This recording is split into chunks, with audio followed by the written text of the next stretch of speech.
வணக்கம் எவ்ரிவோன். இந்த வீடியோவில் நான் பார்க்க போகிறது உலகத்தில் எத்தனையோ ஏரிகள் இருந்தாலும் உலகத்திலேயே ரொம்ப ஆபத்தான ஒரு ஏரினா அது ஆப்பிரிக்காவில் இருக்க இந்த நேட்ரான் ஏரி தான்.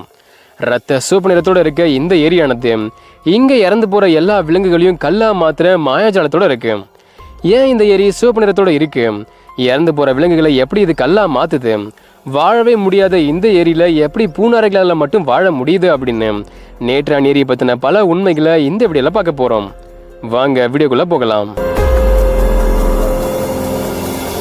கிழக்கு ஆப்பிரிக்காவோட தான்சானியா நாட்டில் வடக்கு பகுதியில் அமைஞ்சிருக்கிறது தான் இந்த நேட்ரான் ஏரி. சிவப்பு நிறத்தில் இருக்க இந்த ஏரி பெருசாக ஆழமாகவே இருக்காது. அதிகபட்சமாக கிட்டத்தட்ட 10 அடி ஆழம் வர மட்டும்தான் இருக்கும். வடக்குல இருந்து தெற்கு வர 57 கிலோமீட்டர் நீளமும் 22 கிலோமீட்டர் அகலமும் இருக்கிற இந்த ஏரியானது பொதுவாக 1254 சதுர கிலோமீட்டர் பரப்பளவில் காணப்படுது. ஆனால் மழை காலங்களில் அதிகமான நீர்வரத்து ஏற்படும் போது 3000 சதுர கிலோமீட்டர் வர தண்ணீரானது பறந்து விரிஞ்சு காணப்படும். சரி, ஏன் இந்த ஏரி சிவப்பு நிறத்தில் இருக்கு? இதுக்கான பதில் என்னன்னா, இந்த ஏரி அமைஞ்சிருக்கிற சுற்றுச்சூழல் அமைப்பு தான். இந்த ஏரியோட தெற்குல 20 கிலோமீட்டர் தூரத்தில் இந்த பூமியிலேயே தனித்துவமான எரிமலை ஒன்று அமைஞ்சிருக்கு. அதுதான் ஓல் டோய்னியோ லெங்காய். ஏன் இந்த எரிமலை தனித்துவமானதுன்னா, பூமியோட பெரும்பாலான எரிமலைகள் சிலிக்கேட் கனிமங்கள் நிறைஞ்ச லாவாக்களை வெளியிடும் போது இந்த ஓல் டோய்னியோ லெங்காய் மட்டும் ரொம்ப வித்தியாசமாக உப்புக்களை வெளியிடுது. அதாவது sodium carbonate, calcium carbonate, potassium carbonate மாதிரியான உப்பு கனிமங்களை லாவாக்களாக வெளியிடுது.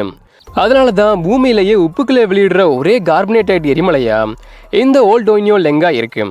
இப்போ ஆக்டிவ்ல இருக்க இந்த எரிமலைக்கு பக்கத்தில் நேட்ரான் ஏரி அமைஞ்சிருக்கிறதால எரிமலை வெடிக்கும் போது வெளியிடுற சாம்பல்கள் அப்புறம் லாவாக்கல்ல இருக்க உப்பு கனிமங்களானது காலப்போக்கில் மழை மூலமாகவும் ஆறுகள் மூலமாகவும் வழிந்தோடுற நீரோடைகள் மூலமாகவும் நேட்ரான் ஏரிக்கு வந்து சேருது. இது போக ஏரியை சுற்றி இருக்க 20 வெந்நீர் ஊற்றுகளும் பல குளிர் நீரூற்றுகளும் எரிமலையோட உப்பு கனிமங்களை ஏரியில சேர்க்குது.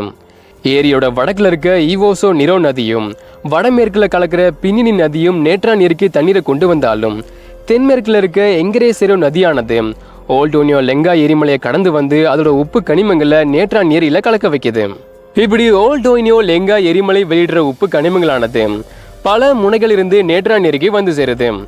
ஏரி தண்ணியானது கடல்லையோ இல்லை ஆறுகள்லையோ கலக்கிறது இல்லை. ஸோ பல காலமாக செறிவூட்டப்பட்ட உப்பு கனிமங்களானது நேட்ரான் ஏரியில குவிஞ்சு அதை ஒரு உப்புத்தன்மை கொண்ட காரத்தன்மை கொண்ட ஏரியா மாத்திருக்கு. இதனால இது ஒரு உப்பு ஏரியாவும் அதிக காரத்தன்மை கொண்ட ஏரியாவும் உருமாறி இருக்கு. எந்த அளவுக்கான உப்புனா கடல் தண்ணியை விட 10 மடங்கு அதிகமான உப்பு தண்ணியா இருக்கு. ஏரி தண்ணியோட காரத்தன்மையானது pH மதிப்பு 12 சரி, உப்பு தண்ணியா இருக்கு, ஓகே. ஆனா அது எப்படி சிவப்பு நிறமா மாறுது? இதுக்கான பதில நுண்ணோக்கி மூலமா பார்த்தாதான் நமக்கு தெரியும். அதாவது ரொம்ப குட்டியான நுண்ணுயிரிகள் தான் இதுக்கு காரணம். ஹாலோஹார்கியா, சைனோபாக்டீரியா மாதிரியான நுண்ணுயிர்களுக்கு அதிகமான உப்பு தண்ணியில் வாழ்றதுக்கு ரொம்ப பிடிக்கும். அதிக உப்பு இருக்கிற இடங்கள்ல அதுங்க செழிச்சு வளரும். இந்த ஏரி ஆழமெல்லாம் இருக்கிறதாலையும் காரத்தன்மை கொண்டதா இருக்கிறதாலையும் சுத்தி வெப்ப நீரூற்றுகள் இருக்கிறதாலையும் கோடை காலத்துல ஏரியோட வெப்பநிலை 60 டிகிரி செல்சியஸ் வரை இருக்கும். ஒரு மனிதனால 40 டிகிரி செல்சியஸ் வெப்பநிலையவே தாங்க முடியாது. இதுல 60 டிகிரி செல்சியஸ்னா ஏரி எந்த அளவுக்கு சூடா இருக்குன்னு யோசிச்சு பாருங்க. இந்த அதீத வெப்பநிலையும் அதீத காரத்தன்மையும் உப்புத்தன்மையும் நேட்ரான் ஏரியில ஹாலோஹார்கியா, சைனோபாக்டீரியா மாதிரியான நுண்ணுயிர்கள் செழிச்சு வளர சிறந்த சூழ்நிலையா இருக்கு. ஸோ இந்த நுண்ணுயிர்கள் என்ன பண்ணுதுன்னா, உப்பையும் சூரிய ஒளியையும் பயன்படுத்தி தங்களுக்கான உணவை எடுத்துக்கும் போது சிவப்பு நிறத்தில் இருக்க பாசிகளை உருவாக்குது. இந்த சிவப்பு நிற பாசிகள் ஏரி முழுசும் உருவாக்கும் போது மொத்த ஏரியும் சிவப்பு நிறத்தில் தெரியுது. ஏரியோட ஓரங்கள் இளஞ்சிவப்பு நிறத்தில் தெரியுது. ஸ்பேஸ்ல இருந்து கூட ஏரியோட சிவப்பு நிறத்தை நம்மளால பார்க்க முடியும். ஒரு குட்டி உயிரினம் எவ்வளோ பெரிய வேலையை பார்க்குது பாருங்க. ஆனால் எப்பவுமே இந்த ஏரி சிவப்பு நிறத்தில் இருக்கிறது இல்லை. கோடை காலத்தில் தான் அதிகமான அளவில் சிவப்பு நிறத்தில் இருக்கும். மற்ற நேரங்களில் சிவப்பா இருக்கலாம், இல்லை இளஞ்சிவப்பா இருக்கலாம், இல்லை எந்த நிறமும் இல்லாமல் நார்மலான ஏரியாவும் இருக்கலாம். ஏன் இந்த மாற்றம் ஏற்படுதுன்னா, கோடை காலத்தில் ஏற்படுற அதிகமான வெப்பமானது ஏரியோட தண்ணீரை ஆவியாக்கி ஆழத்தை குறைச்சி அதிகமான உப்புகளை தண்ணியில் படிய வைக்குது. இந்த அதிகப்படியான உப்பும் அதிகப்படியான சூரிய ஒளியும் கிடைக்கும் போது நுண்ணுயிரிகள் அதிகமான அளவில் இளஞ்சிவப்பு பாசிகளை உருவாக்கி மொத்த ஏரியாவும் சிவப்பு நிறமாக மாற்றுது. ஆனால் மற்ற நேரங்களில், முக்கியமாக மழைக்காலங்களில் ஏரியில் நீர் மட்டும் அதிகமாக இருக்கிறதால உப்பு படிவுகள் உருவாகாமல் போய் நுண்ணுயிரிகளும் அதிகமான அளவில் இளஞ்சிவப்பு பாசிகளை உருவாக்குறது இல்லை. ஸோ இந்த டைமில் ஏரி இளஞ்சிவப்பு நிறத்துலையும் அப்படி இல்லைன்னா எந்த நிறமும் இல்லாமல் நார்மலாகவும் இருக்கும். சிம்பிளாக சொல்லணும்னா, ஏரியில் பாசி பெருக்கும் போது ஏரி சிவப்பு நிறத்தில் இருக்கும். அப்படி இல்லைன்னா நார்மலான ஏரி மாதிரி தான் இருக்கும். சரி, இந்த நேட்ரான் ஏரி மனிதர்களுக்கு எந்த அளவுக்கு ஆபத்தானது? ஏரியில் இருக்க அதிகப்படியான உப்புத்தன்மையும் காரத்தன்மையும் அதீத வெப்பநிலையும் மனிதர்களுக்கு ரொம்பவுமே ஆபத்தானது. ரொம்ப நேரம் நேற்றான் நீரில் நீந்தினாவோ மூழ்கி இருந்தாவோ எரியிற நெருப்பில் இருக்கிற மாதிரி அதிகமான எரிச்சல் ஏற்படும். ஏரியோட அரிக்கிற தன்மையானது உங்களோட தோலையும் கண்களையும் எரிய வச்சு காயங்களை உண்டாக்கும் வாய்ப்பு இருக்கு. ஏரியில நீந்தினாவே எப்படின்னா ஏரி தண்ணியை குடிச்சிட்டு அவ்வளோதான். ஏரி தண்ணியில் இருக்க பாக்டீரியாக்களும் நுண்ணுயிரிகளும் ஒரு விஷமா மாறி வயிற்றுல எரிச்சலை உண்டாக்குறது, கொமட்டல், வயிற்று வலி, வயிற்றுப்போக்கு அப்படின்னு பல பிரச்சனைகளை உண்டாக்கும். ஏரியோட அதிக காரத்தன்மையானது வயிற்றுல ஓட்டப்படவும் வாய்ப்பு இருக்கு. ஏன்னா நம்ம வீட்டில் யூஸ் பண்ற ப்ளீச்சிங் பவுடர் அளவுக்கு இந்த தண்ணியில காரத்தன்மை இருக்கு. ஸோ நேற்றான் ஏரி தண்ணியானது மனிதர்களுக்கு ரொம்பவுமே ஆபத்தானது. இதனால நிலாவில் கால் வச்சவங்களை விட இந்த ஏரியில கால் வச்சவங்க ரொம்ப கம்மி தான். இருந்தாலும் இப்போ வரைக்கும் நேற்றான் ஏரியில எந்த மனித இறப்புகளும் பதிவு பண்ணப்படலை. மனிதர்களுக்கு மட்டும் இல்லாமல் மற்ற விலங்குகளுக்கும் இந்த ஏரி தண்ணியை குடிச்சா செல்கள் முதற்கொண்டு நரம்பு மரணத்தையும் கல்லீரலையும் சேதப்படுத்தி இறப்பை உண்டாக்குது. இதனால நேற்றான் ஏரியில தண்ணி குடிக்கிற பல விலங்குகளும் பறவைகளும் இறந்து போகுது. இந்த நேற்றான் ஏரியில் நடக்கிற ஒரு அதிசயம் என்னன்னா, எகிப்தில் எப்படி இறந்து போனவங்களை மம்மிக்கெல்லாம் மாற்றி பதப்படுத்துவாங்களோ அந்த மாதிரி இந்த ஏரியிலையும் ஏரி தண்ணியை குடிச்சதாலையும் இல்லை மற்ற காரணங்களுக்காகவோ இறந்து போன விலங்குகளானது சுண்ணாம்பு கற்களாக மாறி பதப்படுத்தப்படுது. ஏரியில் அதிகமான அளவில் சோடியம் கார்பனேட் இருக்கிறதால அது இறந்து போன விலங்குகளை படிப்படியாக சுண்ணாம்பு கற்களாக மாற்றிடுது. ஸோ பல வருஷம் கழிச்சு பார்த்தாலும் இறந்து போன விலங்குகளை சுண்ணாம்பு கற்களாக நம்மளால பார்க்க முடியும். அப்படின்னா நாம் அந்த ஏரியில் இறந்து போனாலும் கூட நம்மளோட உடம்பு சுண்ணாம்பு கற்களாக மாறி பல வருஷங்களுக்கு பதப்படுத்தப்பட்டு அழியாமல் இருக்கும். இப்படி உயிரினங்களை கல்லா மாத்துறதால தான் கிரேக்க புராணங்களில் தான் பார்வையாலேயே மற்றவங்களை கல்லா மாத்திர மெடுசாவோட பேர் இதுக்கு வைக்கப்பட்டு மெடுசா ஏரி அப்படின்னும் அழைக்கப்படுது. மனிதர்கள் உட்பட பல விலங்குகளுக்கு ஆபத்தான ஒரு ஏரியா இருக்க இந்த நேற்றான் சில விலங்குகளுக்கு வாழ்விடமாகவும் இருக்கு. அதில் ஒன்று தான் இந்த சிறிய பூநாரைகள்.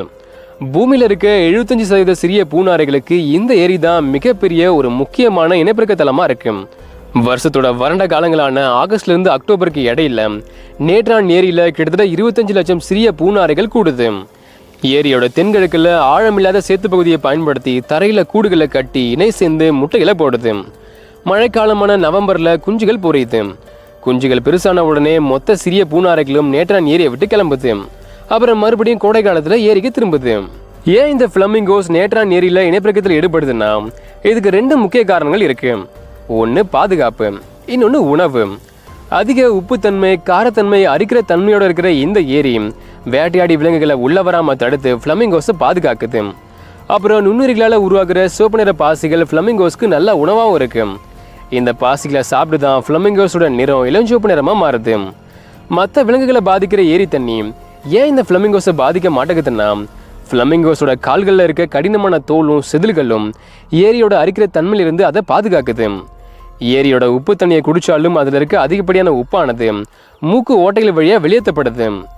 இந்த அடாப்டேஷனால தான் சிறிய பூநாரைகளால் இந்த ஏரியில் செழிச்சு வளர முடியுது. சிறிய பூநாரைகள் மட்டும் இல்லாமல் பெரிய பூநாரைகளும் அப்புறம் மற்ற நாரைகள், கொக்குகள், பிணைந்தண்ணி கழுகுகள் மாதிரியான பறவைகளும் உப்பு நீரில் வாழக்கூடிய இறால்களும் உப்புத்தன்மை கம்மியாக இருக்க ஏரியோட ஓரங்களில் திலாப்பியா மீன்களும் இந்த ஏரியில் காணப்படுது. சூப்பு நிறத்தில் இருக்க இந்த ஏரி பல விலங்குகளுக்கு ஆபத்தானதாக இருந்தாலும் இந்த மாதிரி சில விலங்குகளுக்கு சிறந்த வாழ்விடமாகவும் இருக்கு. ஆபத்தான ஏரியா இருந்தாலும் பிரகாசமான இதோட சோப்பு நிறமும் அதுக்கு மேலே இளஞ்சிவப்பு நிறத்தில் காணப்படுற லட்சக்கணக்கான ஃப்ளமிங்கோக்களும் சுற்றி தென்படுற சில வன விலங்குகளும் இயற்கை சூழலும் ஒரு அழகான ஏரியா இதை காட்சிப்படுத்துது. இது பல சுற்றுலா பயணிகளை கவர்ந்து இழுத்து வருமானத்தை ஈட்டி கொடுக்குது. ஏரியை சுற்றி கால்நடை மேய்ச்சல், பருவகால விவசாயம், தொழில் வளர்ச்சியும் இது கூட சேர்ந்து காலநிலை மாற்றமும் நேற்றான் ஏரிக்கு சில பாதிப்புகளை உண்டாக்குது. இருந்தாலும் ஈர நிலங்களுக்கான ராம்சர் பட்டியலில் நேற்றான் ஏரி சேர்க்கப்பட்டதால அது பாதுகாக்கப்படுது. ஸோ கவலைப்படுறதுக்கு பெருசாக எதுவும் இல்லை. ஓகே, இதோட இந்த வீடியோவை முடிக்கிறது நான் உங்கள் ராமக்கண்ணன். இந்த வீடியோ பிடிச்சி லைக் பண்ணுங்கள், ஷேர் பண்ணுங்கள்.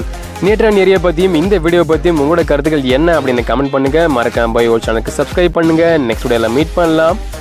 Thank you.